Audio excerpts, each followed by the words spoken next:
આપણે સીધા લાભુભાઈ સોમાણી સાહેબને વિનંતી કરીએ કે એ પ્રસંગને અનુરૂપ કે એક્સપર્ટ ટોક અંતર્ગત પોતાનો વિષય આપણી સમક્ષ રાખશે. વંદન, અભિનંદન. સુંદર મજાની કૃતિઓ માણતા માણતા બાળકોએ કસુંબીના રસમાં પોતાનો રસ તરબોળ કરીને અમને બધાને જે આસ્વાદ કર્યા એ માટે સૌપ્રથમ શાળાના તમામ વિદ્યાર્થીઓને હું અભિનંદન પાઠવું છું.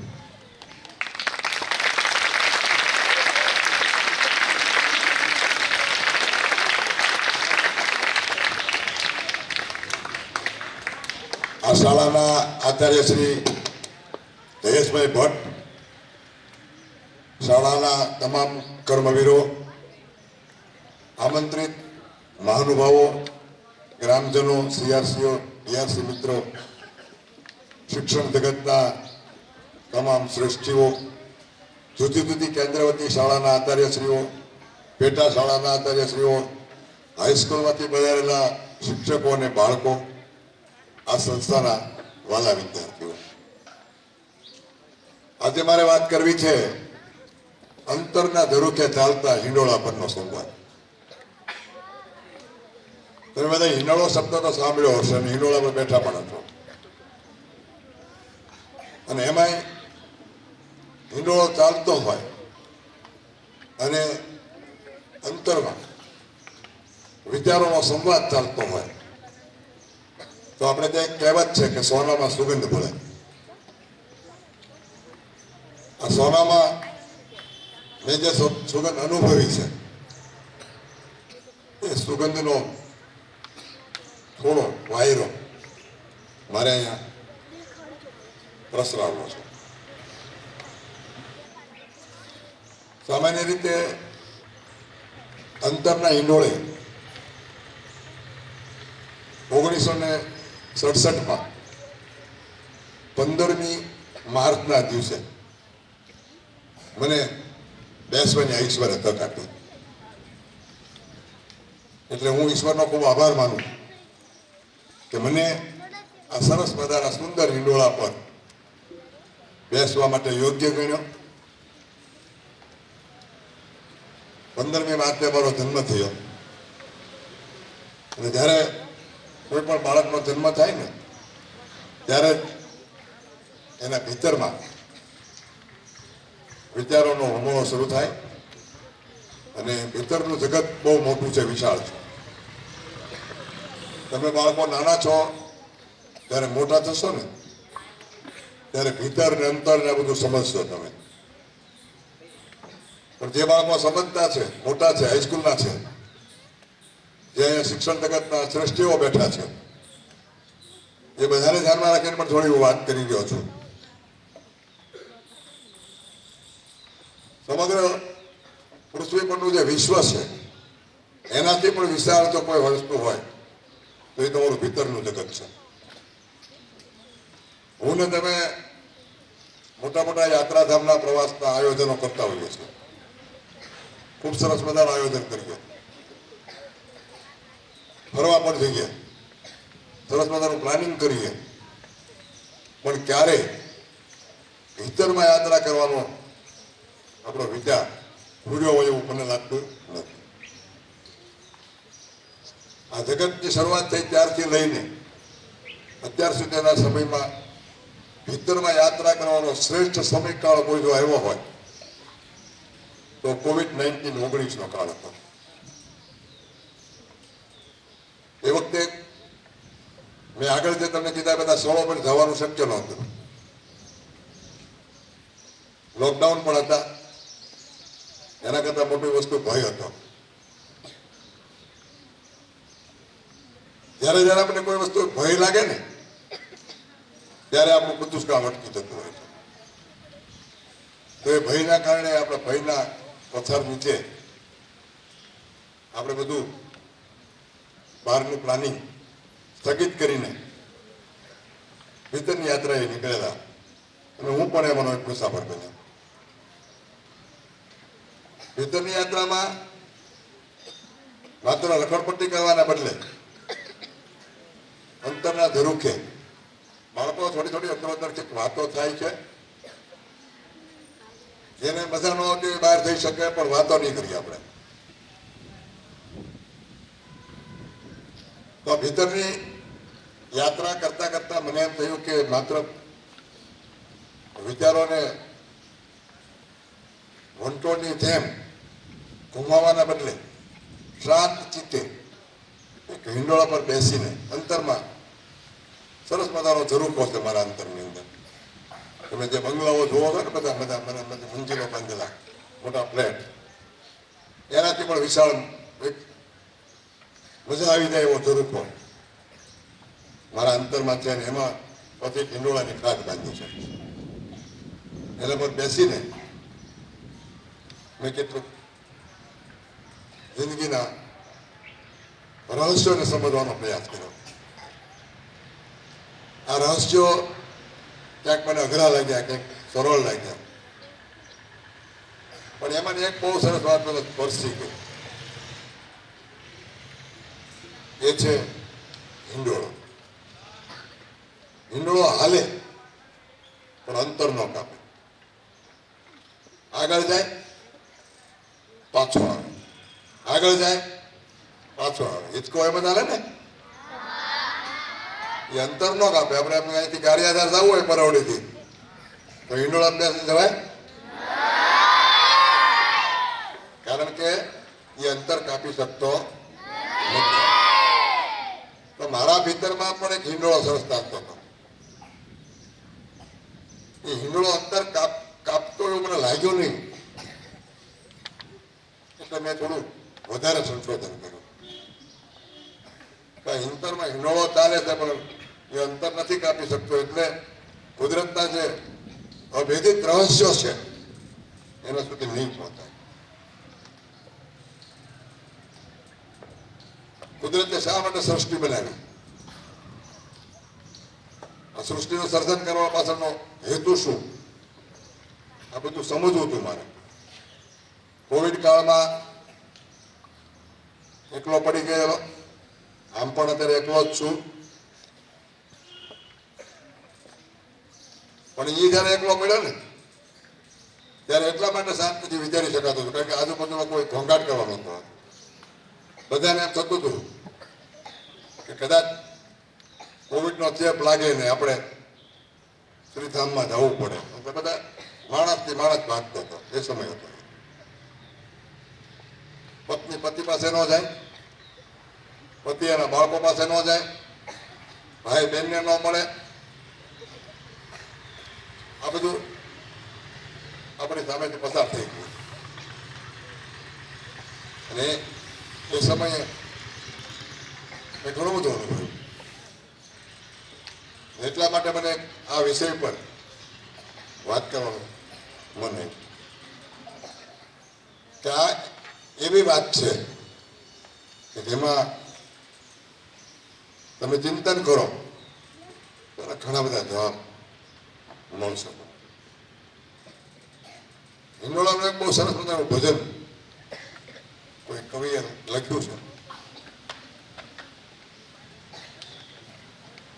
કારણ કે હિંડોળો જે કાયાનો હિંડોળો છે ને એ આધ્યાત્મિક જગતની યાત્રામાં કામ નથી લાગતો. શું કામ નથી લાગતો એ આ ભજનમાં જવાબ મળશે.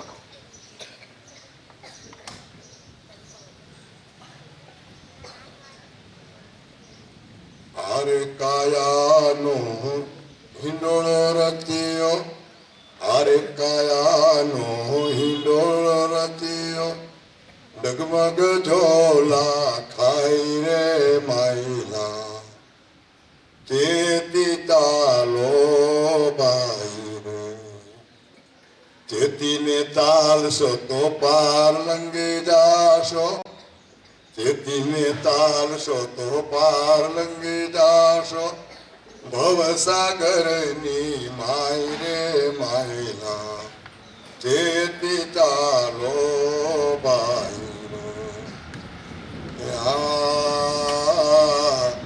બુઢો થયો પછી માળા પકડી, મારી જેવો બુઢો થાય ને પછી એમ કે હવે માળા પકડી લો. બુઢો થયો પછી માળા પકડી ધીવડાની સીગત થાય રે માયલા ચેતી ચાલો બાઈ રે અરે કાયાનો હિંડોળો રચ્યો અરે કાયાનો હિંડોળો રચ્યો ડગમગ જોલા ખાય રે માયલા ચેતી ચાલો ભાઈ રે કાયા એક હિંડોળો છે મિત્રો. આપણે હિંડોળા પર બેસીને આપણને એમ થાય કે મંદિરમાં જઈએ, મસ્જિદમાં જઈએ, ગુરુદ્વારામાં જઈએ અને આપણે કદાચ સ્વર્ગની નિશાની સુધી પહોંચી જઈએ. પણ મેં આગળ કહ્યું આ હિંડોળો એવો છે કે તમને તમારી મંજિલ સુધી નહીં લઈ જઈ શકે, કારણ કે જેટલો આગળ જાય એટલો એ પાછળ જાય છે. પણ એમાંથી એક જ રસ્તો છે, જ્યારે આગળ જાય ત્યારે જે છલાંગ મારી જાય ને એની મંજિલ સુધી પહોંચી જાય. હિંચકા પર બેઠા હોય તો તમને અનુભવ હોય કે જેવું આપણે ચડવું હોય ને ત્યારે હિંચકો પાછળ જાય ત્યારે ચડવું પડે અને ઉતરવું હોય ત્યારે આગળ જાય એટલે હું દૂર સીધા ફેંકાઈ જાવ તમે. પણ બેલેન્સ રાખતા શીખવું પડે. આ બધા બેલેન્સ જે લોકો નથી રાખતા એ મોટા સંતો મહંતો સરસ મજાના અડિંગા જમાવીને બેસે છે. કેટલા બધા શિષ્યો હોય અને તમે એમ કહો કે ભાઈ પૈસા પકડતા નથી પણ પૈસા વગર રહેનું રાજ નથી ચાલતું એવું રહસ્ય ઊભું કરી દે. મોટર ગાડીમાં ફરવાનું, મોબાઈલ એના હાથમાં હોય પણ જાહેરમાં નહીં રાખવાનો, બહેનોની સામે નહીં જોવાનું, બહેનો એની સામે કોઈ આવવા ન જોઈએ. આવા સિરસતા સાથે જીવતા ધર્મના નામે પાખંડીઓ મેં જોયા છે. અને એ લોકો હિંડોળા પર બેઠા છે પણ એને ખબર નહીં પડે કે હિંડોળો ક્યારેય એને સ્વર્ગ સુધી નહીં લઈ શકે. એને એ જ વ્યક્તિ થઈ શકે કે જે સાવધ હોય. જ્યારે હિંચકો આગળ ગતિ કરે એવો એ છલાંગ મારી જાય અને જ્યારે ચડવાનું હોય એટલે કે જ્યારે મુક્તિના માર્ગે જવાની ઈચ્છા થાય ત્યારે જો હિંડોળાનો ઉપયોગ કરવો હોય ત્યારે હિંડોળો જેવો પાછળ જાય ત્યારે છલાંગ મારી ઉપર બેસી જવાનું. કારણ કે જેવો પાછળ જાય ત્યારે હિંડોળાની કાંઠ નીચે હોય અને જ્યારે આગળ આવે ત્યારે હિંડોળાની કાંઠ ઉપર હોય ને ઉપર. ઉપર હોય ત્યારે આપણે બેસી શકીએ નહીં. જો બેસવા જઈએ તો આપણે હિંડોળાની નીચે કરી જઈએ ને હિંડોળો આપણી ઉપર જવ્યો જાય આપણે પડી જઈએ ઊંડા માથે. આ બધા ઊંડા માથે પડવાના છે પાખંડીઓ, જોજો તમે, ખાબકવાના છે. એટલા માટે કે ભોળી પ્રજાને પોસલાવીને એ પોતાના અડિંગા મજબૂત કરી જાય. શિક્ષિત જગતે આનું આંધળું અનુકરણ કરવાને બદલે આવા વર્ગથી દૂર રહીને માનવ સેવાના કર્મમાં લાગ્યા. સૌથી શ્રેષ્ઠ સેવા કોઈ જો હોય તો એ માનવ સેવા છે, પ્રાણીઓની સેવા છે, જીવોની સેવા છે. એ પણ કોઈ પ્રકારના દંભ વગર. ઘણા લોકો એવું કરતા હોય કે કરતા હોય કરતા દેખાડે જ હતું. એટલા માટે દેખાડે છે એને ખબર છે કે દંભથી દુનિયા જીતાય છે, પણ હકીકતમાં દંભથી દુનિયા જીતાતી નથી. જેવા હોઈએ એવા દેખાવું, જેવા નથી એવા દેખાવાનો પ્રયત્ન ન કરીએ. બાકી તો આપણું શરીર છે ને એ 5 તત્વોનું બનેલું છે. એટલે કોઈ કવિએ ગાયું છે 5 તત્વ કા બનાયા પિંજરા, 5 તત્વ કા બનાયા પિંજરા, માટે જંગલ કી ઓરા ખબર નહીં પલ કી, જો મૂર્ખ બાત કરે કલ કી.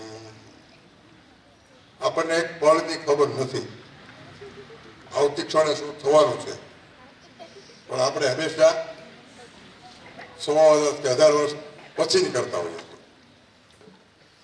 આવતીકાલની વાત કરીએ છીએ આપણે. આજની ખબર નથી, આજની ક્ષણની ખબર નથી કે શું બનવાનું છે. તેમ છતાં આપણે આપણું દાપણ હંમેશા દાખલા વગર રહી શકતા નથી. આ બધું ડાપણ કહેવાય. 5 તત્વોનું જે શરીર છે, પૃથ્વી, પાણી, વાયુ, અગ્નિ, આ બધા એના તત્વો છે. પૃથ્વી, પાણી, વાયુ, અગ્નિ ને આકાશ. તમે કહેશો કઈ રીતે? તો શરીર જે ચામડી આપણે જે જોઈએ છે ને, એ માટી જે છે એ પૃથ્વીનું પ્રતીક છે. પછી એમાં જે રુધિર ફરે છે, એ પ્રવાહી, એ પાણી છે, જળ છે. વાયુ એટલે કે આપણા શરીરમાં જે ગેસ છે, જેના દ્વારા આપણું પાચન અવયવો કામ કરતા હોય છે, એ વાયુનું સ્વરૂપ છે. અગ્નિ એટલે જઠરા, જેમાં આપણું પાચન થાય છે. આપણે જમ્યા છીએ બધા, આપણા બપોરે જમ્યા ને બધા, 3 કલાક પછી બધાને ભૂખ લાગશે ને? એ જઠરા આપણી જે હોય એ બધું બાળી દે, જે ખાધું હોય એમાંથી જે સત્વ છે, એ સત્વ રુધિર બને છે. એમાંથી કામના પાર્ટ બનાવવા માટે રુધિર બહુ જરૂરી છે. અવયવને જે કંઈ ઘર્ષણ પૂરું પાડવું પડે, શરીરમાં લાગતું ઘર્ષણ, એ એમાંથી આપણને એ સત્વમાંથી મળે છે. તો એ સત્વ જે છે એ શરીરને જ્યાં સુધી આપણે જીવીએ ત્યાં સુધી એનું મેન્ટેનન્સ કરવાનું કામ કરે. પછી શરીરને જે વિચારો જે સજ્જ રાખવાનું કામ છે એ યશસ્વી કરે છે. અને શરીરમાંથી નકામા પદાર્થો બહાર કાઢવાનું, ફેંકવાનું, શુદ્ધિ કરવાનું એ તમસ્વી કરે છે. તો આ 3 તત્વોને નિર્મિત કરવાનું કામ આપણું જે છે એ ભીતરના હિંડોળા પર બેઠા બેઠા મેં જોયું છે, અનુભવ્યું છે. એના આધારે હું તમને કહી શકું કે આ રીતે આખી સાંકળ જે છે આપણે એ ચાલે છે. એ એવી સાંકળ છે, માણસનો જન્મ થાય, બાલ્યકાળ આવે, બાલ્યકાળ પછી યુવાની કાળ આવે, પછી વૃદ્ધત્વ આવે. મેં કીધું ને કે વૃદ્ધ થાય પછી એમ થાય કે હવે માળા પકડી લઈએ, કદાચ કલ્યાણ થઈ જાય. તો એ આખી જે સાંકળ જે છે એ રીતે ચાલે. આ સાંકળ ચલાવવા માટે ઈશ્વર આપણને જે શક્તિ આપે છે, એ માટે મને એમ થાય કે એની પણ આપણે આરાધના કરવી પડે. હરક નમાય કૃપાળુ પ્રભુ તારો છે આમાં. હરક નમાય કૃપાળુ પ્રભુ તારો છે આમાં. સંવાદની કટરી બાંધી ઉતરવું મારે ઉતરવું મારે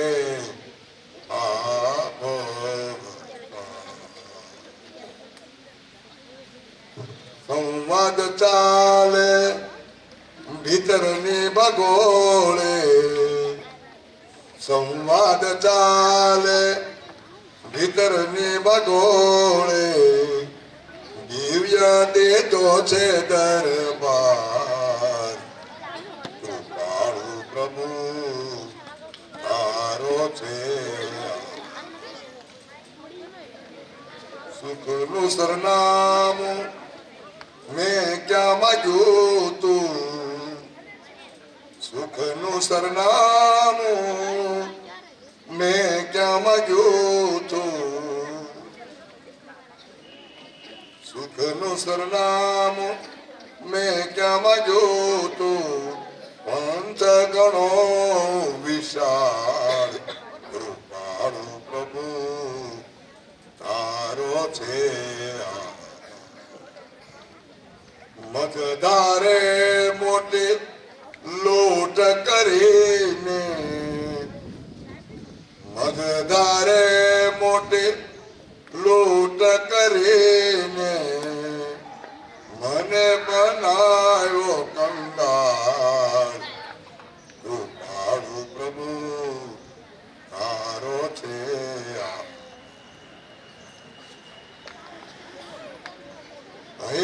હરખ ન માય કૃપાળુ પ્રભુ તારો છે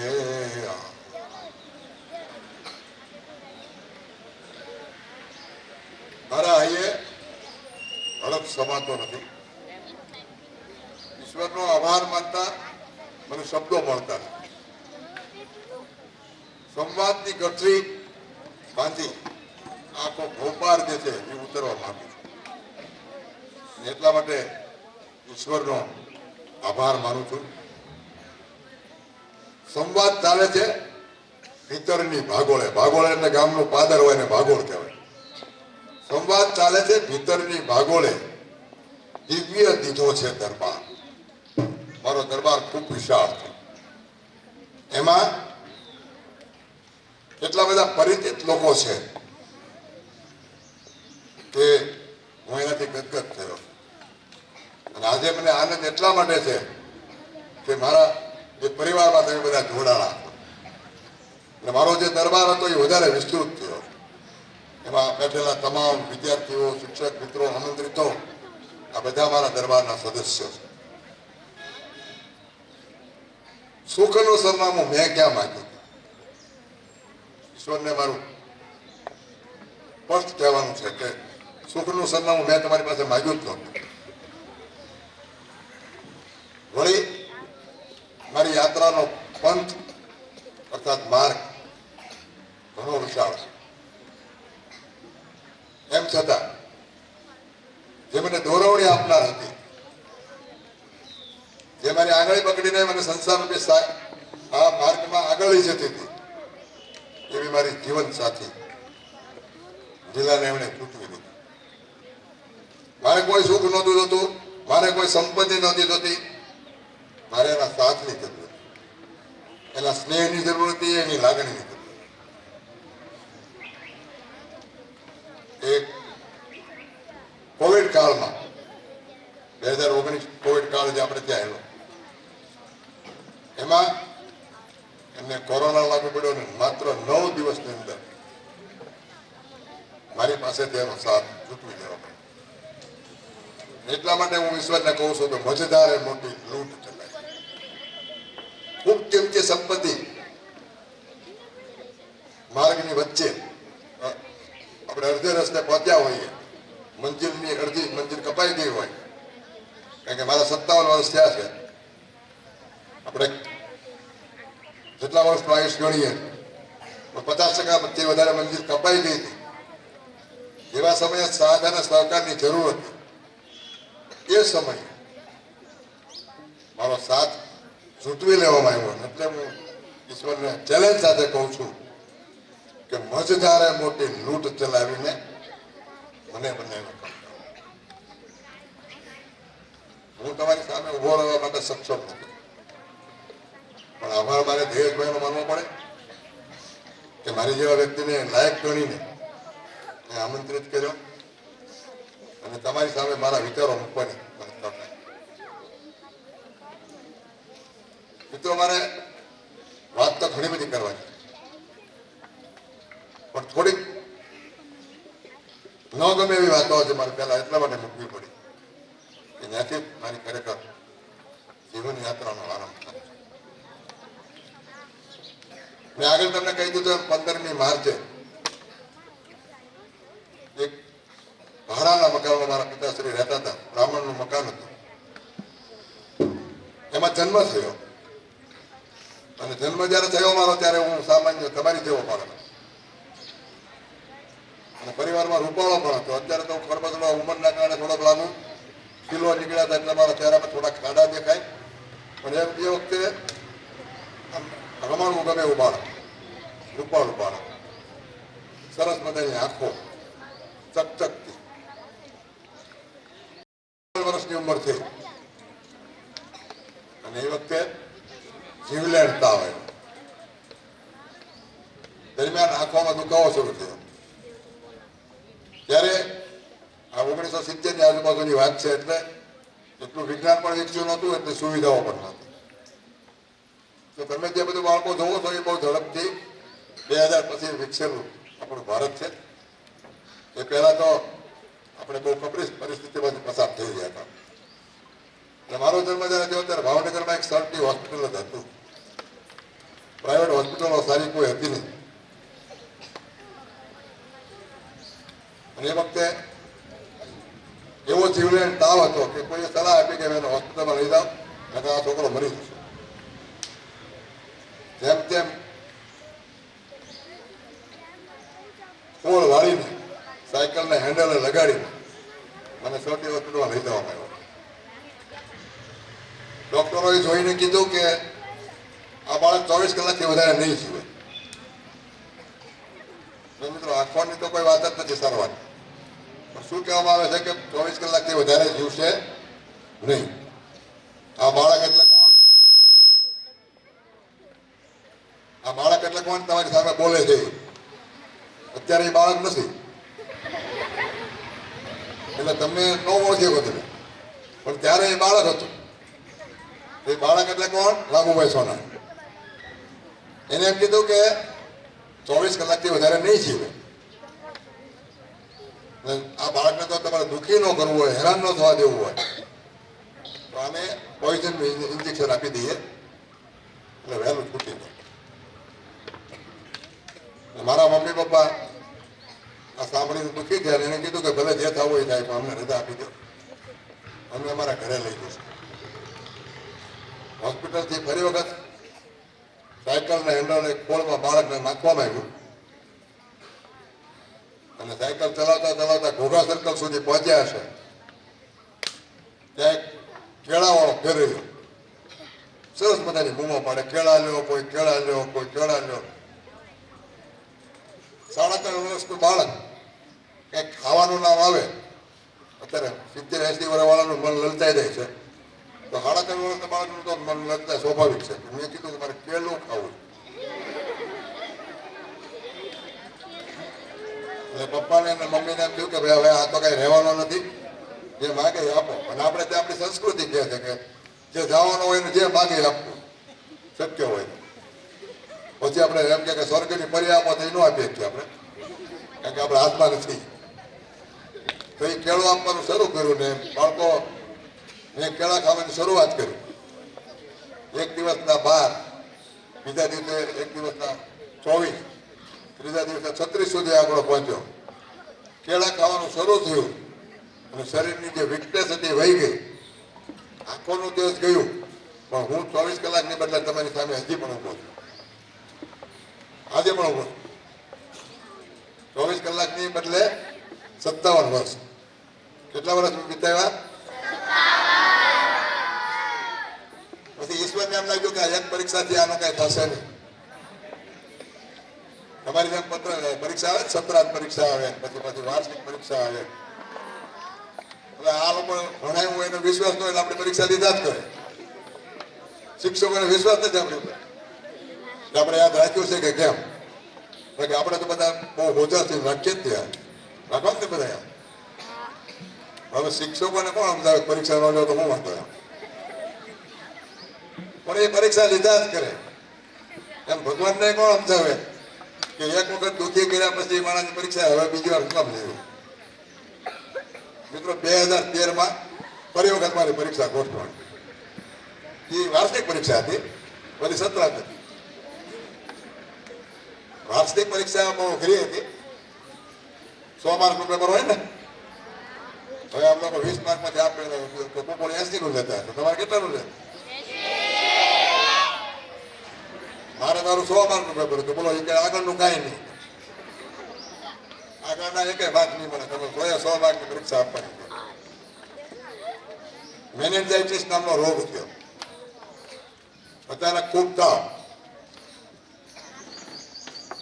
હું ગયો ત્યારે તો ચાલતા ચાલતા ડોક્ટર પાસે બતાવવા ગયો હતો. મેં કીધું તાવ આવે છે, ઉતરી જશે. ડોક્ટરે કીધું કે ભાઈ તમારા રિપોર્ટ કરાવવા પડશે. મેં રિપોર્ટ કરાવ્યો. રિપોર્ટમાં તો કઈ ન પકડાણું. પણ એ વખતે સલાહ એવી આપી કે તમે તમારી પીએલઆરની હોસ્પિટલ છે ને એમાં દાખલ થઈ જાવ. મેં તમારી ટ્રીટમેન્ટ કરશું. તાવ થોડો ગંભીર છે એટલે 3-4 દિવસ તો દવા કરવી પડશે, પછી કદાચ ફરક થાય. અમારી હોસ્પિટલમાં મારે દાખલ કર્યો. ત્યાં મુનશી સાહેબ કરીને મારી ટ્રીટમેન્ટ કરતા હતા. પછી મુનશી સાહેબ કોને ચડી ગયા કે મારું નસીબ કોને ચડી ગયું ખબર નથી. સારું થવાને બદલે હું બેભાન અવસ્થામાં, સુસુપ્ત અવસ્થામાં આવી ગયો અને રોજ તબિયત બગડવા લાગી. કોઈ નિદાન થઈ શકે નહીં. સારી હોસ્પિટલમાં લઈ જવાની જરૂર હતી એટલે મારા જીવન સાથી કઠોર નિર્ણય લઈને તાત્કાલિક સ્ટર્લિંગ હોસ્પિટલમાં મને એડમિટ કર્યો. એ લોકોએ પણ 3-4 દિવસ ખૂબ મહેનત કરી પણ કાંઈ થયું નહીં. જેમ પોપા ધોકાવા છે અંદરથી કાંઈ સિંગના દાણા ન નીકળે. સિંગના પોપા ધોકાવીએ આપણે અંદરથી કાંઈ સિંગ ન નીકળે, પણ સિંગના દાણા સિંગને ધોકાવો તો અંદરથી દાણા નીકળે. પણ એ સ્ટર્લિંગના મિત્રો જે ટ્રીટમેન્ટ કરતા હતા, યાતરની કરતા હતા, કિડનીની કરતા હતા, લીવરની કરતા હતા, એ બધી સારવાર કરતા હતા. રોગ કોઈને પકડાતો નહોતો. એટલા માટે બોમ્બેથી એક ટીમ ડોક્ટરની આવેલી ને એનો અભિપ્રાય લેવા માટે બોલાવ્યા એ લોકો. એમાં એક જાણીતા ડોક્ટર કિશોરભાઈ શેઠ પણ, ભાવનગરના ઘણા જાણીતા ડોક્ટર છે. એમણે સ્પષ્ટ પોતાનું નિવેદન આપ્યું કે અમારું એવું માનવું છે કે આ પ્રોબ્લેમ છે એ મગજનો, એટલે આની ટ્રીટમેન્ટ કોઈ ન્યુરોસર્જન કરી શકે. સ્ટર્લિંગમાંથી મને ગુરુ મૂકવાની હોસ્પિટલમાં ખસેડો. ત્યાં પણ ઘણા દિવસ મારી ટ્રીટમેન્ટ થાય, 2-3 મહિનાનો સમય હશે. એ પણ ફાવતા નહોતા તો ભાવનગરના બધા તમામ ડોક્ટરોને વારંવાર જુદા જુદા પ્રોબ્લેમ માટે બોલાવવામાં આવતા. એક મંચ ઉપર ઘણા બધા ડોક્ટરોને એકઠા કર્યા. એ દરમિયાન મેનેજાઇટિસના કારણે પેરેલિસનો એટેક પણ આવ્યો. અમદાવાદ જવું પડ્યું. ત્યાં 8-10 દિવસ ટ્રીટમેન્ટ થઈ. હાથ પગ થોડા ચાલતા થઈ ગયા. હજી પણ મને અસર છે. હું જે ચાલુ છું એ મારા બ્લાઇન્ડનેસના કારણે તકલીફ નથી. જે મને તકલીફ છે એ મને જે પેરાલિસિસનો જે એટેક આવેલો છે એના કારણે મનના કેટલાક મગજના કેટલાક કોષો કાયમના માટે નાશ પામ્યા છે. એટલે સંકેત જે છે હાથ કે પગને જે આપણા શરીરના સંચાલનનું કામ કોણ કરે છે? આપણું મગજ કરે. કોણ કરે? તમે વિજ્ઞાન ભણો છો બધા? તો વિજ્ઞાન તમે ભણો છો, હું જોઈ લઉં. હું ગાવ એમ ગાવાનું છે હવે તમારે.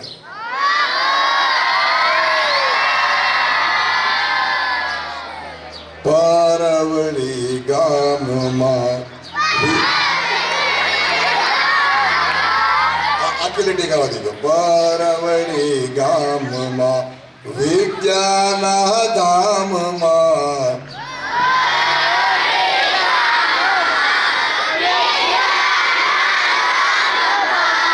પરવળી ગામમાં વિદ્યાના ધામમાં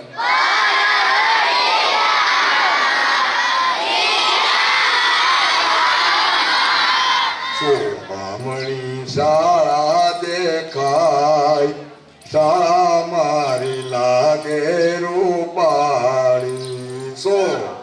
સોહામણી શાળા દેખાય, શાળા મારી લાગે રૂપાળી. પરવળી ગામમાં વિદ્યાના ધામમાં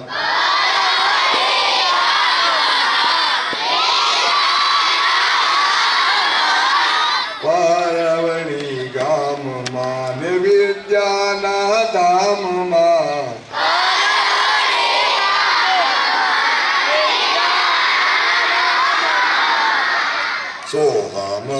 શાળા દેખાય, શાળા મારી લાગે રૂપાળી.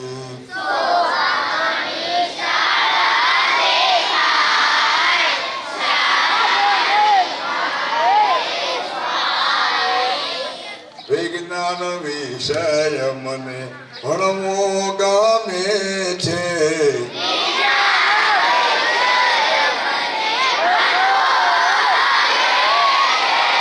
વિજ્ઞાન વિષય મને ભણવો ગમે છે.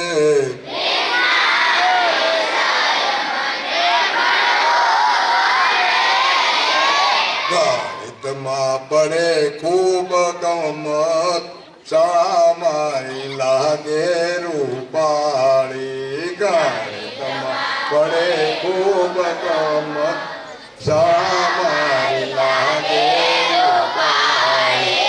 પરવડી ગામમાં ને વિદ્યાના ધામમાં,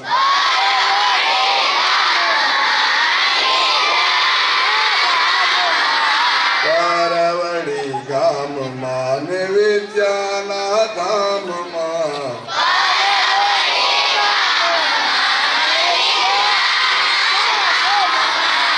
સોમણી શાળા દેખાય, શાળા મારી લાગે રૂપાળી.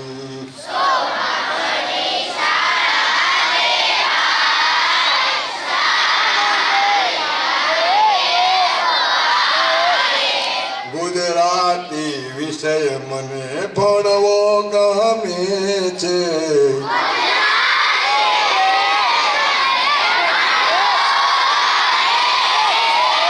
ગુજરાતી વિષય મને ભણવો ગમે છે.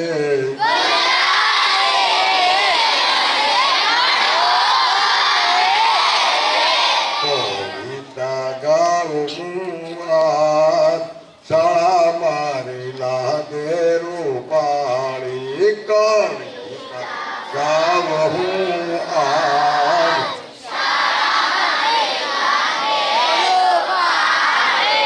ગુજરાતી વિષય મને ભણવો ગમે છે.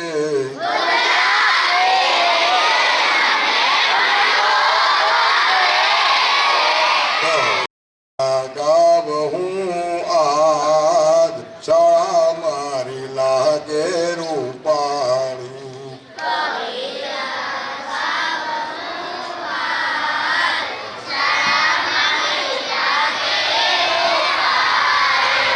ચંદ્રવતી શાળામાં આચાર્ય જયેશભાઈ.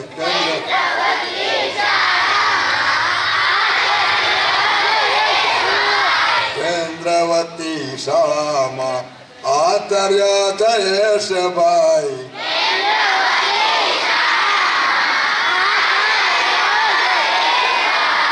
ભટ્ટભાઈ ભણાવે ખૂબ, શાળા મારી લાગે રૂપાળી. ભટ્ટ સાહેબ ભણાવે,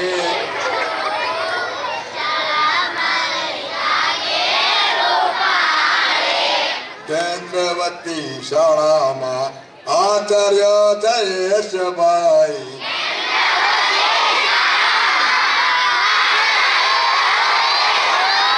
કેન્દ્રવતી શાળામાં આચાર્ય જયેશભાઈ.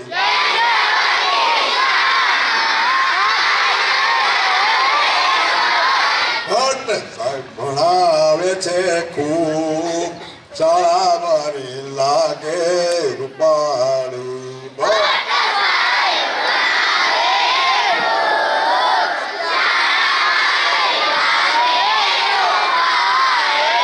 પરવડી ગામમાં વિદ્યાના ધામમાં,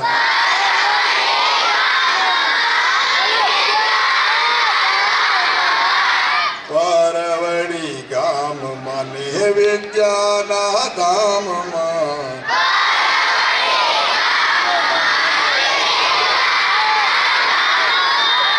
સોમણી શાળા દેખાય, શાળા મારી લાગે રૂપા.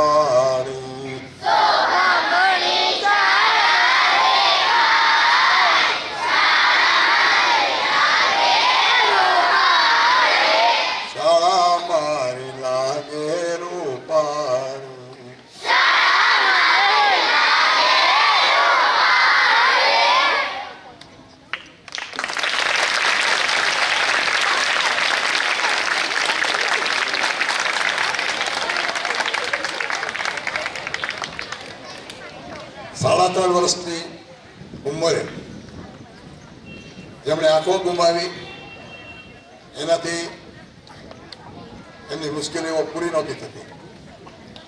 5 વર્ષની ઉંમર પૂરી થાય એ પહેલા માતાનું સૂત્ર ચૂંટવાય એટલે માતાશ્રી શોધાણ ગયા. 5 વર્ષનું બાળક અંધ, એની કોઈ સંભાળ લઈ શકે નહીં. પરિવારમાં બધા ભાઈ બહેનો નાના, એકબીજા સાથે બધા લડે પણ કોઈ મદદ કરે નહીં એવી ઉંમર અમારી. કોઈક આનું રમકડું ખેંચી જાય, કોઈક આનું કંઈક સાધન ખેંચી જાય. તમે બધા માતામારી કરો છો ને ઘરમાં?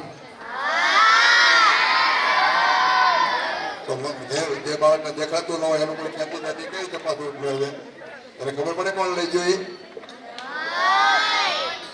તો એવી સ્થિતિમાં જ્યારે મારો સંઘર્ષ ચાલતો હતો ત્યારે દાદા, એનું નામ હતું બચુ દાદા, એ આવ્યા.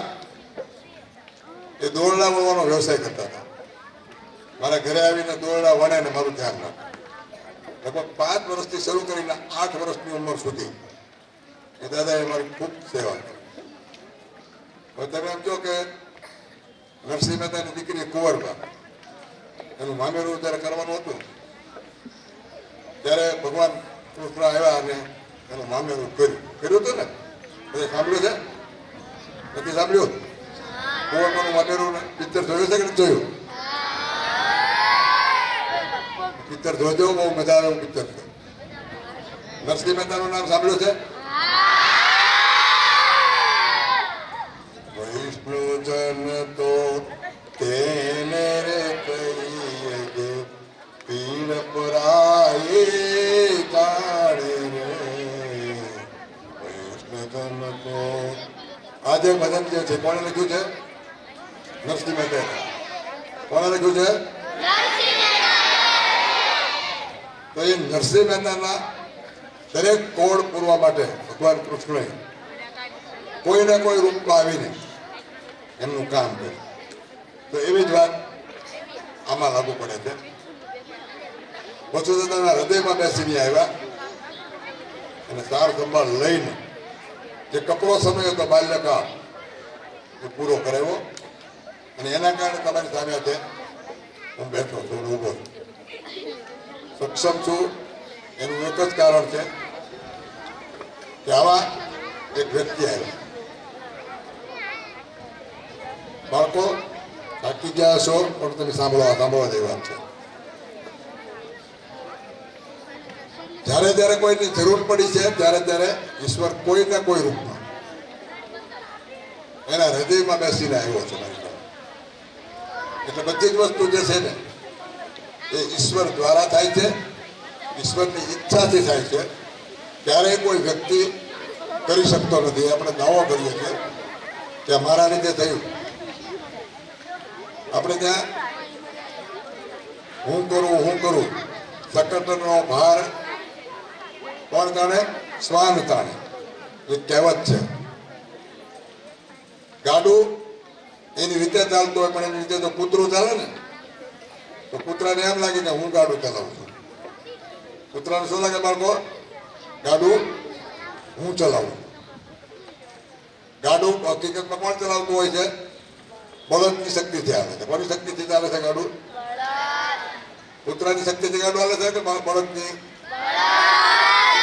કૂતરું નીચે ચાલતું હોય એમ કહે છે કે ગાડું આપણા રીતે ચાલે. માની લો કે કૂતરું ઊભું રહી ગયું તો ગાડું ઊભું રહેશે? તો ઘણા લોકો એવું માને છે કે આ સંસ્થા હું ચલાવું છું, આ પેઢી હું ચલાવું છું, આ ઘર હું ચલાવું છું. આ બધું કાંઈ આપણે ચલાવતા નથી. આપણને ઈશ્વર નિમિત્ત બનાવે. બધું જ ઈશ્વરની ઈચ્છાથી થાય છે, એની કૃપાથી થાય છે. એના વગર એક પાંદડું પણ હલી શકતું નથી. આ વાત યાદ રાખજો. એટલે ચમત્કારો કોઈ મારા નથી અથવા તો કોઈ માણસના નથી.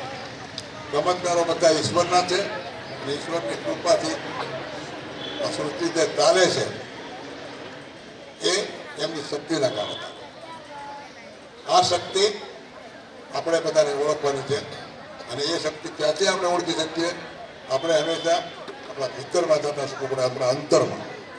બહારની યાત્રા કરવાથી આ જગતનો પરિચય નથી થતો. આ પરિચય માત્ર ને માત્ર અંતરમાંથી થાય છે.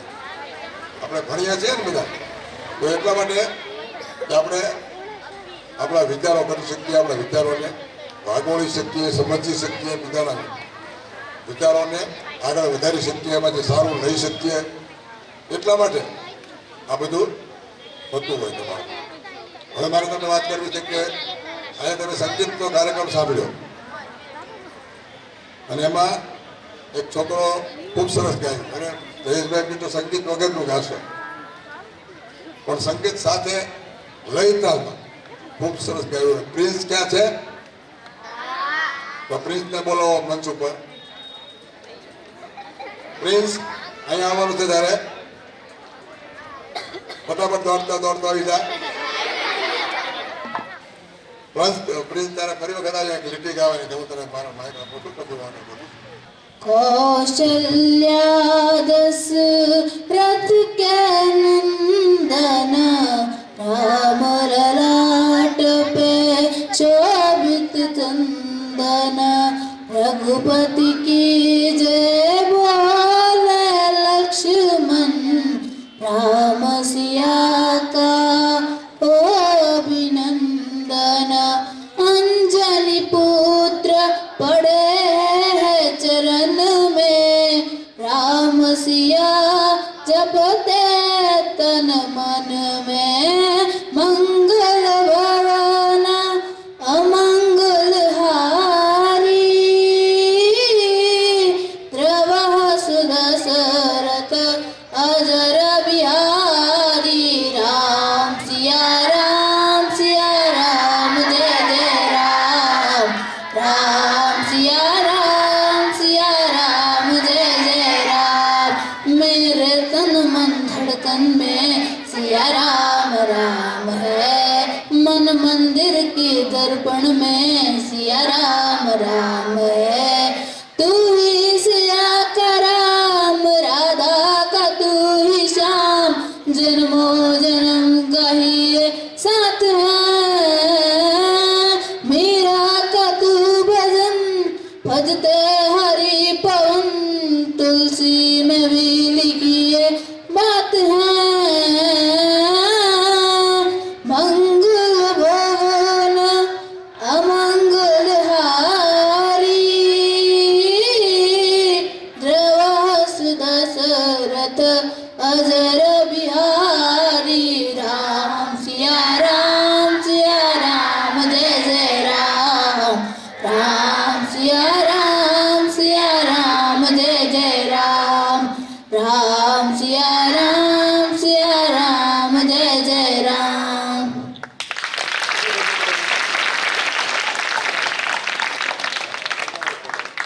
પ્રિન્સને આપણે અભિનંદન આપીએ.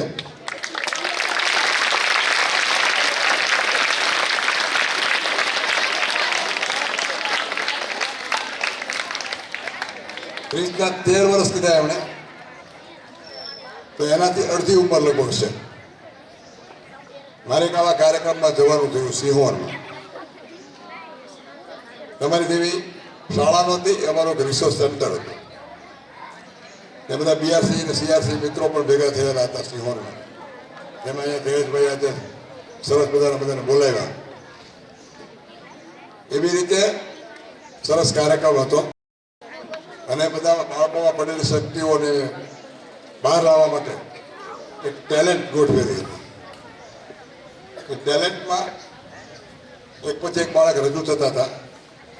આજે જેને તમે એન્કરમાં સાંભળે એન્કરિંગ કરતા હતા, સરસ મજાના 2 ભજનો ગાયા વીજળીના ચમકારાને. આજે મારી નૈના બોલે સાંભળ્યું તો કોઈ એમાં તો સાંભળ્યું વીજળીના ચમકારા ભજન સાંભળ્યું હતું. પછી નૈના બોલે અંકિતાબેન ચૌહાણને વિનંતી કરું કે મંચ ઉપર આવે. એ 5 વર્ષની કે 7 વર્ષની ઉંમર હશે એની. એ વખતે મને એની ખબર પડી એ લોવિઝન દીકરી છે. અમારી શાળામાં આવી અને શિક્ષણ મેળવીને સંગીતમાં માસ્ટર કર્યું એને. આપણે બધા ખૂબ સરસ જોયું ને. તો એ અંકિતા પણ સંભળાવશે. તોરલ રે સમજાવે જાડેજા સાન મારે તોરલ રે સમજાવે જાડેજા સાન મારે તમે સમજો ને જે સલરાય સાન મારે તમે સમજો ને જે સલરાય સાન મારે ગુરુને ગોતી લ્યો ગગન મંડળ મારે આવા ગુરુને ગોતી લ્યો ગગન મંડળ મારે પછી સતગુરુ બતાવે તમને સાન રે પછી સતગુરુ બતાવે તમને સાન રે તોરલ રે એવા તોરલ રે એવા તોરલ રે સમજાવે જાડેજા સાનમાં સાનમાં સાનમાં રે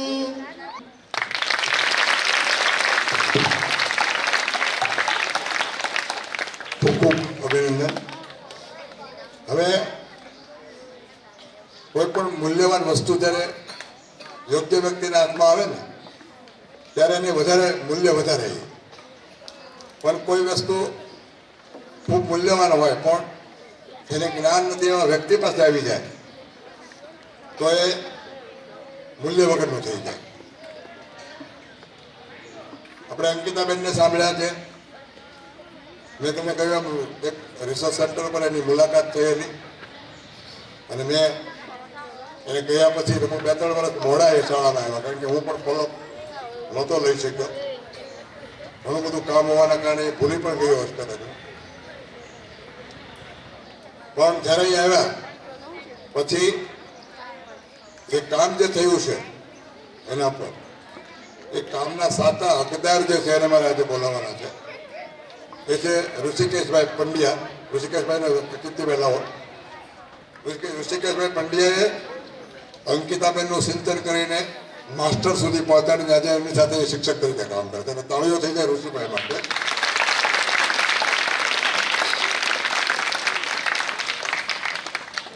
મિત્રો એક ઋષિભાઈ આવ્યા ત્યાં સુધીમાં નાનકડી વાત કહી દઉં કે કુંભારનું તમે નામ સાંભળ્યું છે બધા? કુંભાર અહીંયા કોઈ બેઠું છે કુંભાર? તો કહેવા વાંધો નહીં, બેઠા હોય તો જોખમ થાય થોડું. એ કુંભાર છે ને, કુંભાર ગધેડા રાખે. ગધેડા પર એ પોતાની માટી ફેરવવાનું કામ કરે. એટલે કોઈ ઝવેરીએ કુંભારને થોડું કામ સોંપ્યું કે ભાઈ મારે એટલી માટી ફેરવવાની છે, મારું એટલું કામ કરી દે. એટલે કુંભાર ગધેડા લઈને પહોંચી ગયો અને 8-10 જે માટીના કોથળા હતા ને ભરેલા, ફેરવવાનું કામ કરી દીધું. એટલે એ રાજી થઈને એને હીરો આવ્યો. હીરાનું નામ સાંભળ્યું છે ને? હીરો હીરો હીરો આપ્યો કુંભારને. કુંભારે હીરાનું શું કર્યું ખબર છે? ગધેડાને લોકે ભાઈ. કારણ કે એને હીરાની ખબર નથી પડતી હીરો કેટલો કિંમતી છે, મૂલ્યવાન છે, એમાંથી કેટલા પૈસા કમાઈ શકાય. તો સામે એક એને બીજો ઝવેરી મળ્યો. એને કીધું કે કુંભારને કે હીરો શું પાડ્યો આપવો છે? કે 5 રૂપિયા થાય ભાઈ, 5 રૂપિયા તું આપ તો આપી દો તમે. 5 રૂપિયામાં આપી દીધો. પછી એની કિંમત કેટલી આવી ખબર બાળકો? 5 લાખ ઝવેરી. પણ ઋષિભાઈ એવું નથી થવા દીધું. સરસ મજાનો હીરો જે આવ્યો તેને તડકાટ કર્યો છે. હું ઋષિભાઈને વિનંતી કરીશ કે 2 શબ્દો કહીને એને જે કંઈક નાનકડું પદ સંભળાવું સંભળાવો. સાહેબે જે વાત કરી બેન વિશે,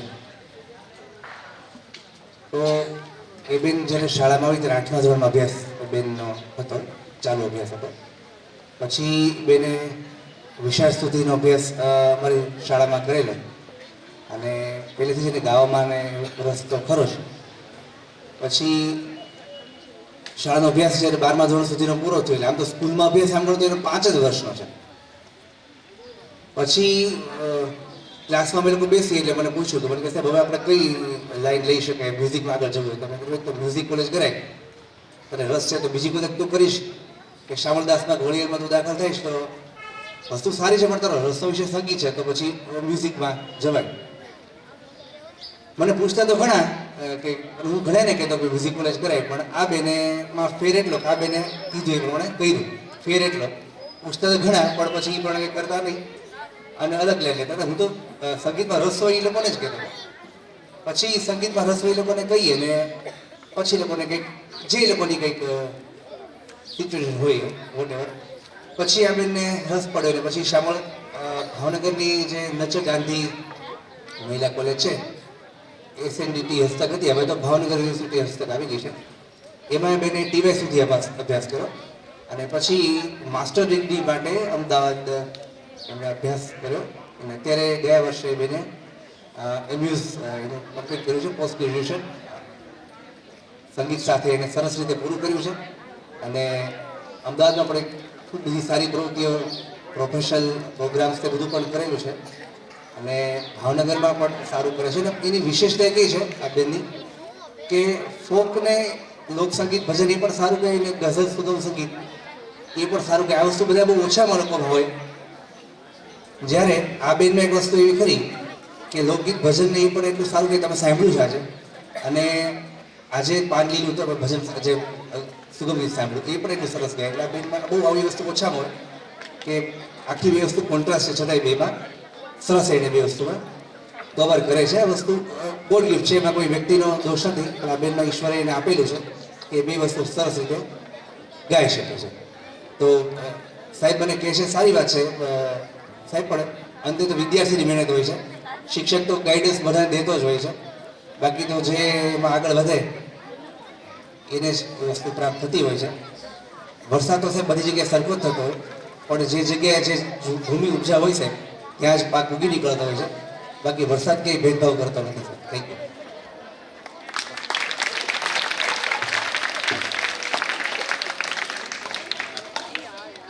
હવે મારે એક ત્રીજું રત્ન પણ રજૂ કરવી જેવું છે.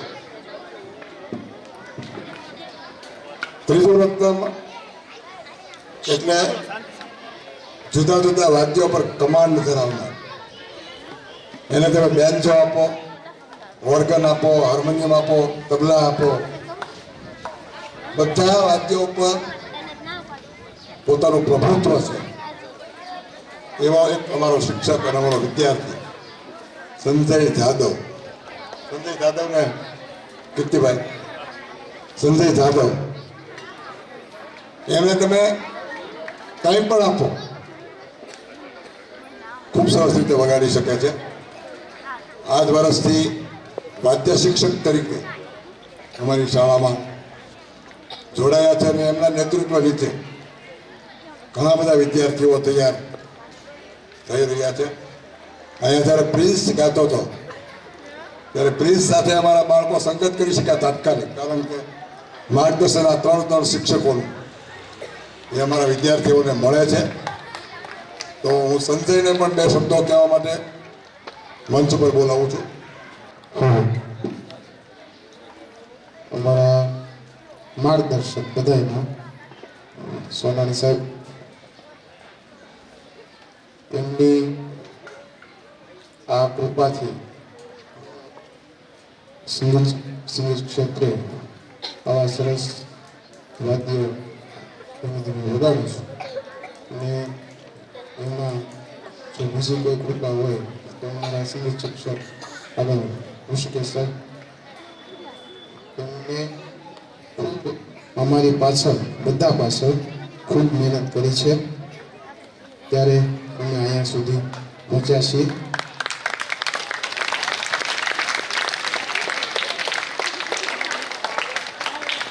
એટલે જ કોઈ પણ વાદ્ય સાહેબે કીધું એમ ધીમે ધીમે વગાડું છું. એમાં સોનાણી સાહેબનું ખૂબ એમનું માર્ગદર્શન ખૂબ રહ્યું છે અમારા સૌને આગળ વધારવા માટે અસ્તુ છે.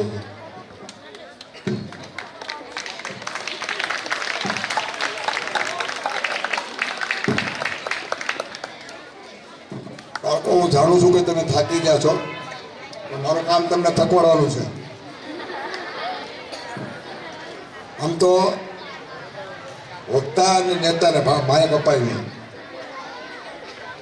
એ માયક છોડે તો એ વક્તા ન કરે, નેતા ન કરે.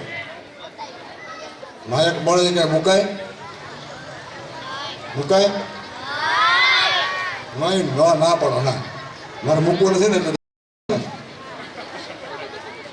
માયક મળે તો મુકાય. આવું છે અત્યારના નેતાઓ એને જેમ કરવું એમ બોલાવે છે, હું બોલો, મારો કઈ વાત નથી.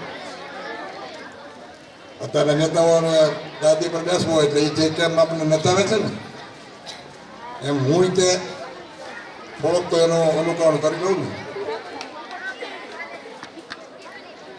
મિત્રો, હું તમને જે મારી વાત કરતો હતો, આંખોનો તેજ ગયું, માતાનું સત્ર ગયું, પણ લાખો નિરાશા હોય ને, થોડીક વાર શાંતિ રાખો. લાખો નિરાશાની અંદર એક આશા છુપાયેલી હોય છે. લાખો નિરાશાની અંદર એક આશા છુપાયેલી છે. એ આશા કઈ છે ખબર છે? હું તમારી જેમ શાળામાં સામેથી દાખલ નથી થયો. તમે બધા ભણવા આવ્યા, તમારા વાલીઓ મૂકવા આવ્યા હતા. તમે બધા શાળામાં કેવી રીતે દાખલ થયા? તમને મા બાપ મૂકવા આવ્યા હતા ને? તો મારા બાબતમાં હું શાળામાં એ રીતે દાખલ નથી થયો. અમારું તરસમિયા ગામ, એમાં આજે જેમ તમે સંગીતનો કાર્યક્રમ જોયો એવો સરસ મજાનો સંગીતનો કાર્યક્રમ કરવા માટે અમારા ગામમાં શ્રી કૃષ્ણકુમારસિંહજી અંધ ઉદ્યોગ શાળાની ટીમ આવી અને ટીમનો પરિચય મને થયો અને એ રીતે હું શાળામાં દાખલ થયો. બાકી મને શાળામાં ભણવા જવું હતું, પણ મારા પરિવારના સભ્યો શાળામાં દાખલ કરવા તૈયાર નહોતા. એટલા માટે બધા એવું વિચારતા હતા કે રોટલો આપણને ભારે નથી પડતો. એ લોકો એવું નહોતા સમજતા કે શિક્ષણ માટે બાળક જાય છે, રોટલા ખાવા માટે નહીં. પરંતુ એ વખતનું શિક્ષણ, સમાજની રેણી કેણી એમાંથી કોઈ બહાર ન આવી શકે. એટલે મને સમયસર ભણવા દાખલ કરવામાં ઘણા મોડા પડ્યા. 9 વર્ષની ઉંમરે હું શાળામાં દાખલ થયો. કેટલા વર્ષની ઉંમરે? 9 વર્ષની ઉંમરે. અને પછી ગ્રેજ્યુએટ સુધી મેં અભ્યાસ કર્યો અને 1999થી આજે જે તમને પ્રોગ્રામ આપ્યો છે એ શાળાના સંચાલનમાં હું જોડાણું. સંપૂર્ણ સંસ્થાનું સંચાલન 1999થી કરું છું. તમારો કોઈનો જન્મ 99માં પછી પહેલાં નહીં હોય. કોઈનો હતો? કોઈનો છે? બધા 99 પછી જન્મ્યા. એટલે તમારા જન્મ પહેલાંથી આ સંસ્થા હું સંભાળું છું. એ પણ ઈશ્વરની કૃપાના કારણે. લાખો નિરાશાની અંદર એક આશા જો છુપાયેલી હોય તો સત્કર્મ કરવા માટેની તક એ મને મળી છે અને એ તકનો હું મહત્તમ લાભ મળે એ હું પ્રયત્ન કરતો રહીશ. છેલ્લે મારે એક નાનકડી વાત કહેવી છે. તમને સમજાય એવી ભાષામાં એક સરસ નાનકડી કવિતા છે. કોણ કહે છે અંધાપો છે જીવનનો અંધકાર? કોણ કહે છે અંધાપો છે જીવનનો અંધકાર? ખરું પૂછો તો એ તો છે અમારા જીવનનો ચમત્કાર. ખરું પૂછો તો એ તો છે અમારા જીવનનો ચમત્કાર.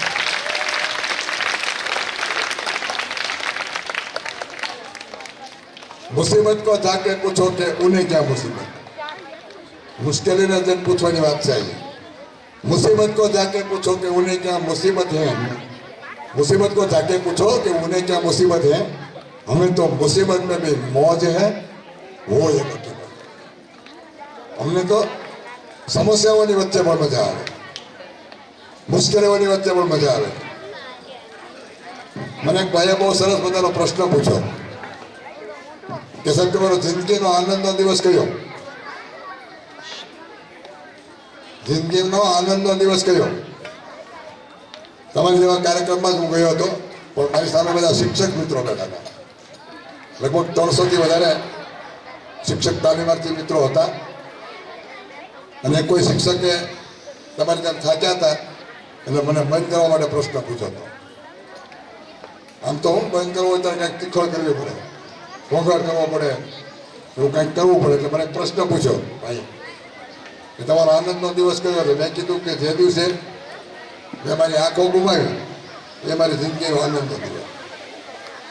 એટલે થોડી વાર બધા શાંત પડી ગયા. અને પછી એક બેને હિંમત કરી. એક બેને પ્રશ્ન પૂછ્યો કે સાહેબ એમ કેમ? એટલે મેં એનો જવાબ આપ્યો, સાંભળવા જેવો જવાબ છે કે હું એક પટેલનો દીકરો છું.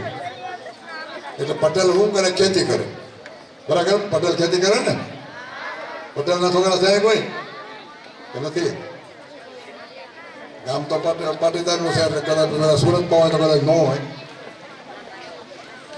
તો પાટીદાર બહુ તો ખેતી કરે. બીજું શું કરે પાટીદાર? હીરા ડાયમંડ ઉદ્યોગમાં છે. આનાથી વિશેષ કાંઈ હોય નહીં. તો પથ્થર ઘસવાનું કામ કરે હીરા, ખેતી કરવાનું કામ કરે. ખેડૂતને આપણે કહીએ છીએ દાતા, અન્નદાતા કહીએ આપણે. અન્નદાતા કહીએ ને ખેડૂતને. ખેડૂત માટે અન્નદાતા શબ્દ છે. અને હીરા ઘસવા માટે છે રત્ન કલાકાર. શું શબ્દ છે? રત્ન કલાકાર. ખેડૂતને અન્નદાતા કહીએ અને રત્ન કલાકાર કહીએ તો માણસને લાગેલો કાટ દૂર કરવા વાળો વ્યક્તિ, એને આપણે શું કહેશું? આજે તમને બધાને લાગેલો કાટ દૂર કરવાનું કામ મેં કીધું. અને એટલા માટે એ જિંદગીનો મારો આનંદનો દિવસ છે. જો હું કદાચ અંત ન થયો તો એટલા બધા વ્યક્તિઓને સંબોધવાની તક મને ન મળી. હું વિચારો કરી શકું એટલું મારું માઇન્ડ પણ વિકસ્યું ન હોય. પણ તો મને એક સમસ્યા આવી, આંખોની દ્રષ્ટિ ગઈ. એના કારણે હું મારી જાતનું ઘડતર કરી. એટલે એ જિંદગીનો મારો આનંદનો દિવસ છે. જે દિવસે મેં આંખ ગુમાવી એ મારો સૌથી મૂલ્યવાન દિવસ, કિંમતી દિવસ, જેણે મને માણસ બનાવ્યો. બીજો મારો આનંદનો દિવસ છે 2013ની બીમારી, કે જેણે મને આધ્યાત્મિક વિચારો આપ્યા. શું કામ? માણસનું સર્જન. આજે હું વિચારી શક્યો તો હું પથારીમાં વિચારી શક્યો. એટલે 99થી 2013 એટલે 14 વર્ષ થાય. આ 14 વર્ષના વનવાસમાં મને નહોતું જે સમજાણું કે વનવાસ પૂરો થયા પછી 2013ની બીમારીમાં હું એક બીમાર પથારીમાં સમજી શક્યો. એટલે બીજો મારો આનંદનો દિવસ એ છે. ત્રીજો આનંદનો દિવસ આજે પરવડી ગામના મહેમાન તમારી બધાની વચ્ચે, જેમાં મને એક પ્રિન્સ જેવો કલાકાર એનો પરિચય થયો. તમારી જેવા વિદ્વાન, શિસ્તવાન, શીલવાન લોકોને મળવાની તક મળે. અને એનાથી સરસ વગર તાલીમે સંગીતમાં બાળકો ખૂબ સરસ ગાય. છેલ્લી 2 લાઈનો ગાઈને આપણે પૂરું કરીએ છીએ. બધા જોડા છો? પરવડી ગામમાં વિદ્યાના ધામમાં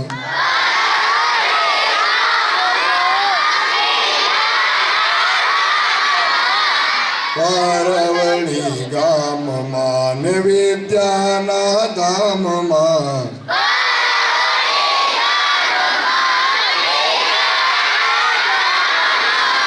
સોહામણી શાળા દેખાય, શાળા મારી લાગે રૂપાળી.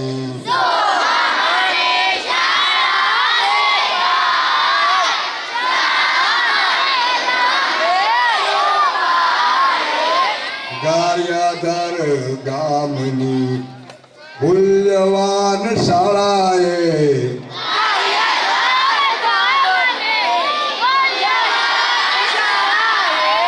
સંસ્કારનું સિંચન અહીં થાય, શાળા મારી લાગે રૂપાળી.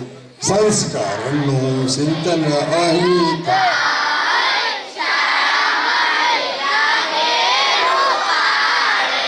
પરવડી ગામમાં ને વિદ્યાના ધામમાં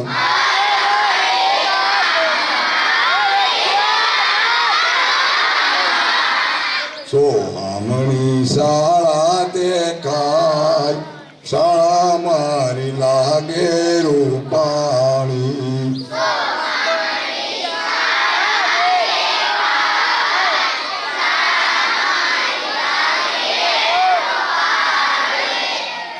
હવે કોઈને કઈ પ્રશ્નો પૂછવા હોય મારા વક્તવ્યના આધારે કોઈને પ્રશ્નો ઉપસ્થિત થયા હોય તો એ 2-3 પ્રશ્નો લઈ લઈએ અને પછી આપણે સમાપન કરીએ. તે પ્રિન્સને એક પ્રશ્ન પૂછવો છે. જ્યારે સાહેબ તમે નાના હતા ત્યારે તમારા પરિવારજનોએ તમને ભણાવવાની કે ખવડાવવાની ના પાડી દીધી ત્યારે તમારા મનમાં કેવી વેદના ચાલતી હતી? પહેલા તો પ્રિન્સે ખૂબ સરસ પ્રશ્ન પૂછ્યો અને અભિનંદન આપીશ મને.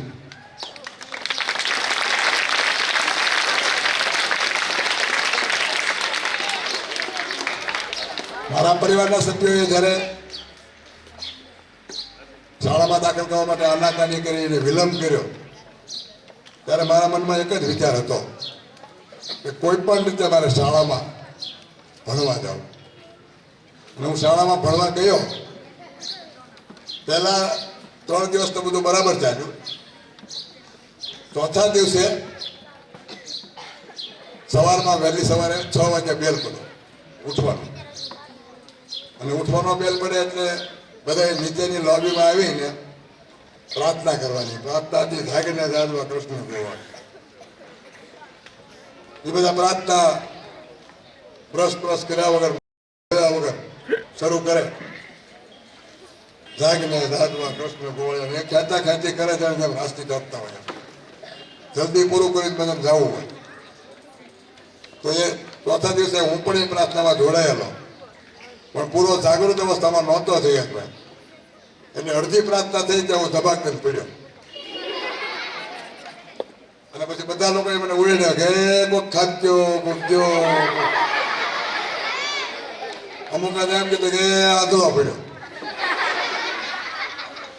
જેને જે આવે એ બોલ્યા. પણ મને ખૂબ દુઃખ થયું કે આ વ્યવસ્થાના કારણે હું પડ્યો છું. આ સંસ્થામાં ગેરવ્યવસ્થા છે. આનું કંઈક ચેન્જિંગ કરવું જોઈએ પણ એ સમયે હું કરી શકું એમ નહોતો.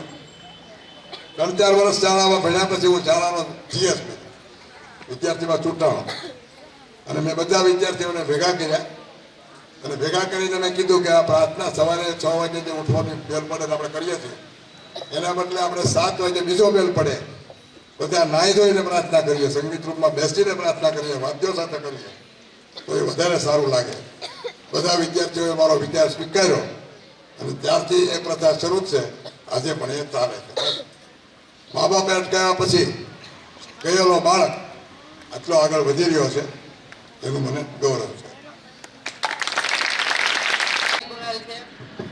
ધોરણ 11માં અભ્યાસ કરું છું. મારો સાહેબ પ્રશ્ન એ છે કે એટલી બધી મુશ્કેલીઓ વચ્ચે તમે વટવૃક્ષ બનીને કેવી રીતે ઉભા? તમારામાં આવો આત્મવિશ્વાસ ક્યાંથી?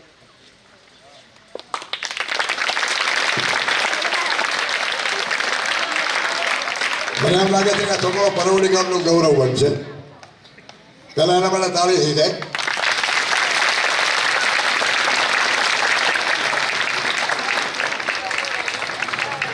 કારણ કે એમને જે પ્રશ્ન થયો કેટલી મુશ્કેલીઓની વચ્ચે તમે કેવી રીતે વટવૃક્ષ બની શક્યા, તો જેને વટવૃક્ષ બનવું હોય ને એની પૂર્વ શરતી છે. તમે જુઓ, બીજને તમે જમીનમાં નાખી દેશો તો એને પહેલાં તો બીજનો ભાગ તોડવો પડે. બીજનો ભાગ તોડ્યા પછી માટી તોડવી પડે, પછી બહાર આવે અને પછી કુપળ માંડ ફૂટી હોય.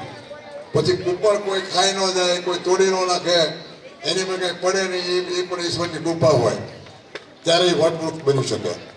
એમ મુસીબતમાંથી પસાર થતા હું ક્યાંક કુપળ બન્યો હોઈશ, ક્યાંક છોડ બન્યો હોઈશ ને પછી વટવૃક્ષ બન્યો હોઈશ.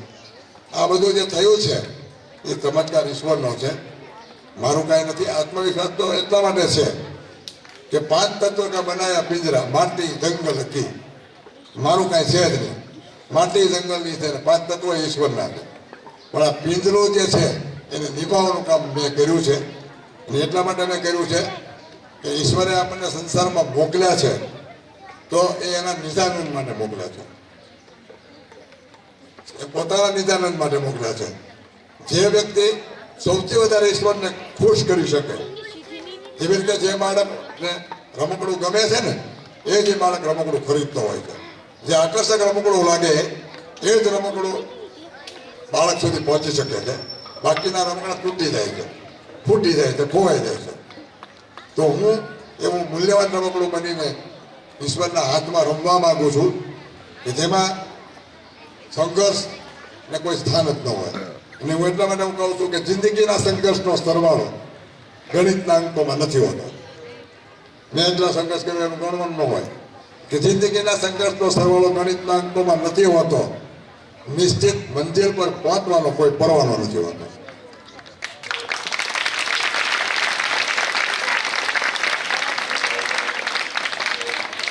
શિક્ષક મિત્રોમાંથી એક પ્રશ્ન હોય. મને એક બેને બહુ સરસ પ્રશ્ન પૂછ્યો હતો. પહેલા તો હું એનો જવાબ તમને આપી દઉં, તમને મજા આવે એવું છે. બેન હતા એટલે મને જવાબ આપવાની મજા આવી થોડી, કારણ કે ત્યારે હું થોડો યંગ હતો. જોકે મારી હગાઈ થઈ ગઈ, લગ્ન થઈ ગયા હતા, દીકરી હતી, એટલે બીજી કઈ શંકા ન કરતા. પણ બેને પ્રશ્ન પૂછ્યો એટલે મેં જવાબ આપ્યો. બેને મને પ્રશ્ન પૂછ્યો કે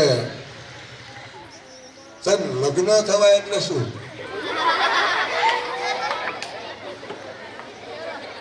આ 2006 ની વાત છે.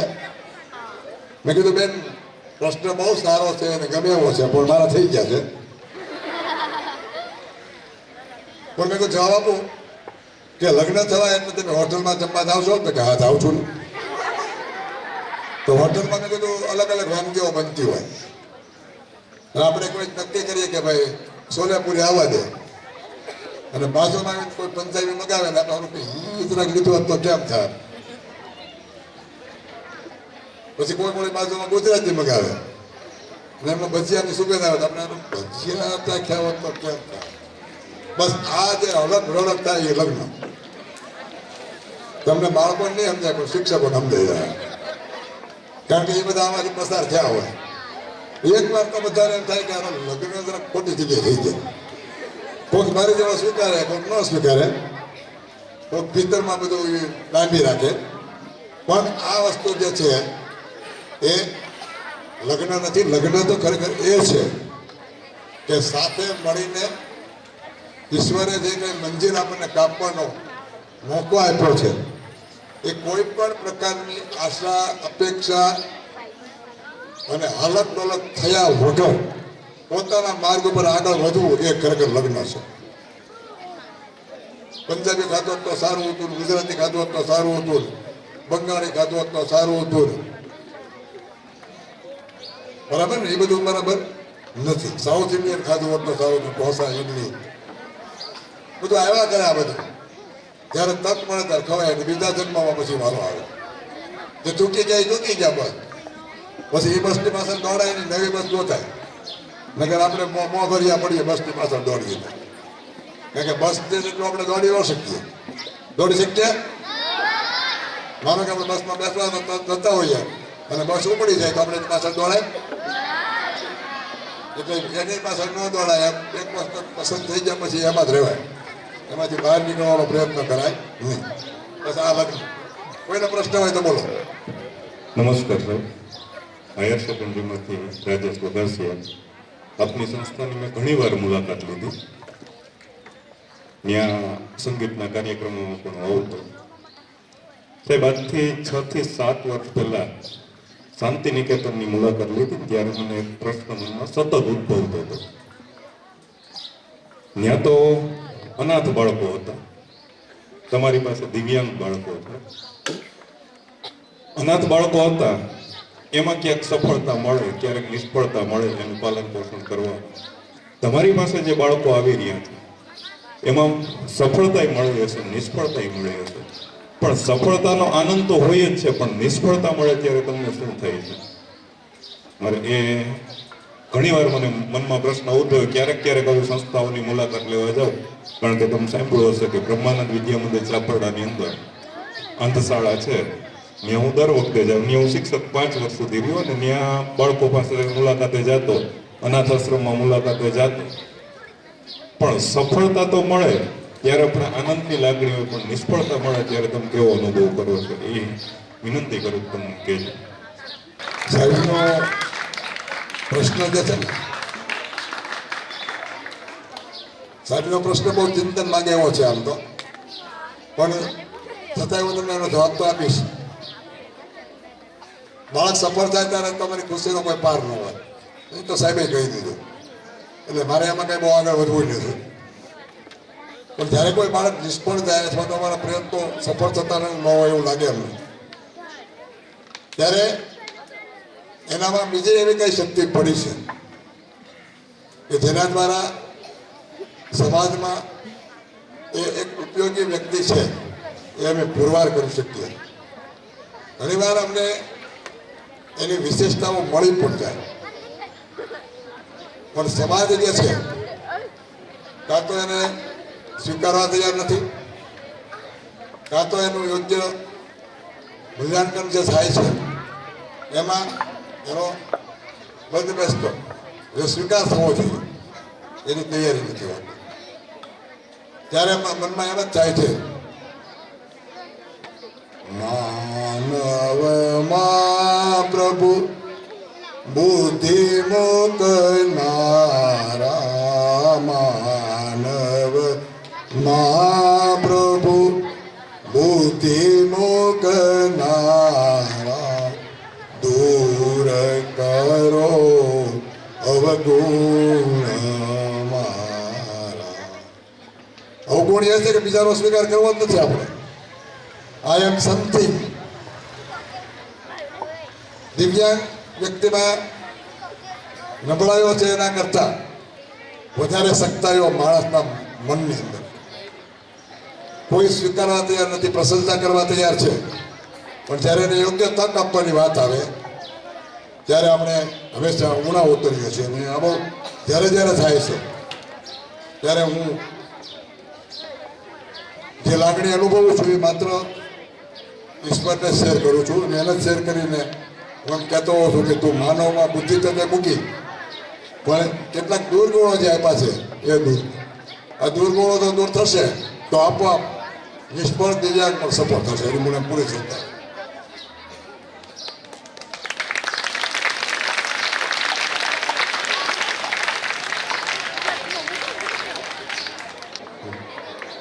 ખૂબ શાંત ચિત્તે બધાએ મને સાંભળ્યો.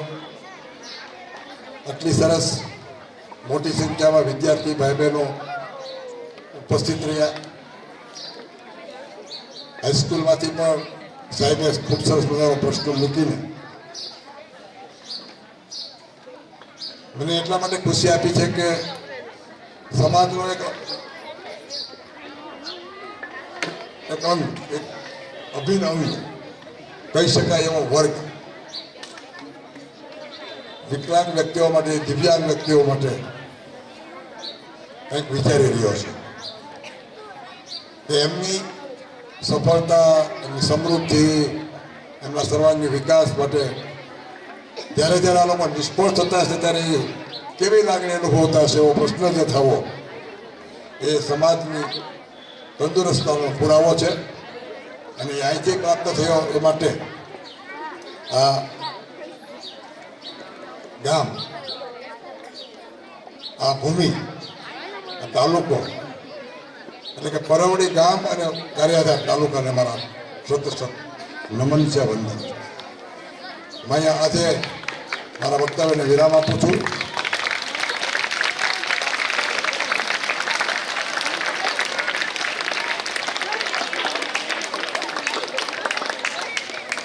મેં શક્ય તેટલા સરળ ભાષામાં મારા વિચારો મૂકવાનો પ્રયત્ન કર્યો છે. બધા લોકો સમજી શકે એવો પ્રયાસ કર્યો છે. હું માનું છું ત્યાં સુધી મેં અહીંથી જે વાતો મૂકી છે એ બધાના હૃદય સુધી પહોંચી છે. અને ખાસ કરીને શિક્ષણ જગતના જે લોકો બેઠા છે એને મારી નાનકડી અપીલ છે કે ભાવનગર જિલ્લો એટલે સંસ્કૃતિનું નગર, કલા શિક્ષણનું નગર. આ નગરને આપણે વધારે ઊંચાઈ આપવી હોય, આ જિલ્લાને આપણે વધારે ઊંચાઈ આપવી હોય તો વિકલાંગ ક્ષેત્રે કામ કરતી સંસ્થાઓની સેવાઓ આપતા લોકો એવા આદર્શ બને કે દુનિયાના દેશના લોકો એ ભાવનગર જિલ્લાની મુલાકાત આવી લઈને શીખે કે વિકલાંગો માટે દિવ્યાંગો માટે કેવી રીતે કામ થઈ શકે ને કેવું કામ કરી શકાય. એના માટેનો દેશનો એક આદર્શ જિલ્લો ભાવનગર બને એમાં સૌનો સહકાર મળે. બસ એ જ મારી અપેક્ષા અને અપીલ છે. વિદ્યાર્થીઓ નાના છે, મોટા થાય ત્યારે આ ક્ષેત્રમાં કામ કરજો અને એ રીતે આ જિલ્લાને નંદનવન બનાવવા મારે આપ સૌને અનુરોધ થયું. આ બીજા સેશનના આપણા પૂર્ણાહુતિના આભાર વિધિ કાર્યક્રમમાં અત્રે કાર્યક્રમમાં ઉપસ્થિત લભાઈ સોનાની સાહેબ અને એમની ટીમ તમામ કલાવૃંદ સાહેબનો આભાર માનતા સમગ્ર ટીમનો એમની સંસ્થાનો આભાર માનતા એટલી સાહેબને હું ખાતરી આપું કે વાત માત્ર અમારા હૃદય સુધી પહોંચી નથી પણ પહોંચી અને એ વાત એક બીજ રૂપે અમારા હૃદયની અંદર ઉગનાર પણ છે અને એના પરિણામના પણ અમે ઈચ્છીએ કે આપ સાક્ષી બનો. આપણે વારંવાર ટેલિફોન સંપર્કથી પણ મળતા રહીશું અને હું આજે આવ્યા છો તો હું માનું કે આપણો છેલ્લો કાર્યક્રમ નથી. હું એવું આપ સાથે વિનંતી કરું, આપણી સંસ્થાને વિનંતી કરું, અમારી શાળા વતી, અમારા કાર્યકર શિક્ષણ પરિવાર વતી કે હવે આપની યાત્રાનો અહીંથી પ્રારંભ થયો છે એવું હું માનું છું. આપણા એક જ વાક્યમાં કહું તો આપના આશીર્વાદ અમારા બધા બાળકો ઉપર રહે એ એટલું સામર્થ્ય પરમાત્મા આપને આપે. ફરી વાર આપનો નતમસ્તક, આપણી ટીમનો નતમસ્તક શાળા પરિવાર વતી આભાર માનું છું સાહેબ. અને આ શબ્દોથી એટલી વસ્તુ નથી કે હું માત્ર આભાર માનીને છૂટી જઈશ, પણ ખરેખર અમે આપની સંસ્થાના ઋણી બન્યા છીએ. આવો એક પ્રકારે કહું કે સ્નેહ ભાવ, દયા ભાવ અમારા ઉપર આપ અને આપની સંસ્થા વરસાવતા રહેજો. આભાર, ધન્યવાદ સાહેબ.